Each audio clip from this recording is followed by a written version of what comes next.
एक समय की बात है।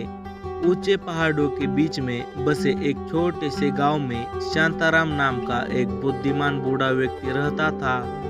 वह अपनी बुद्धिमत्ता और दयालुता के लिए दूर दूर तक जाने जाते थे। एक दिन पूरे गांव में अफवाह फैल गई कि पहाड़ों में सोने से भरी एक गुफा मिली है। अमीर बनने की संभावना से उत्साहित होकर गांव वाले गुफा की ओर दौड़ पड़े और उनमें से प्रत्येक ने जितना ले जा सकते थे उस पर दावा करने का निश्चय किया। हालांकि जैसे ही वे गुफा में दाखिल हुए, उन्हें निराशा का सामना करना पड़ा।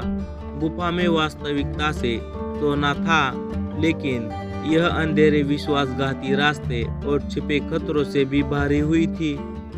मगर निडर होकर गांव के लोग लालच से प्रेरित होकर आगे बढ़ते रहे, लेकिन एक एक करके वह गुफा के खतरों का शिकार होते गए।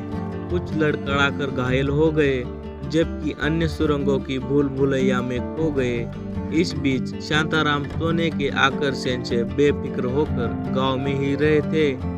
इसके बजाय उन्होंने उन लोगों की मदद करने पर ध्यान केंद्रित किया जिन्हें धन की तलाश में नुकसान हुआ था। उन्हें शांताराम ने उनके गांव की देखभाल की और सांत्वना और ज्ञान की बातें दी। दिन बीतते गए और अंत बचे हुए गांव वाले खाली हाथ अपने अनुभव से विनम्र होकर लौट आए।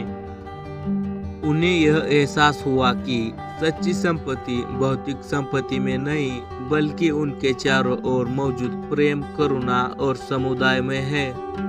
और उस दिन से गांव वाले दंग से रहने लगे और सोने की गुफा की यात्रा से मिले सबक को ध्यान में रखने लगे।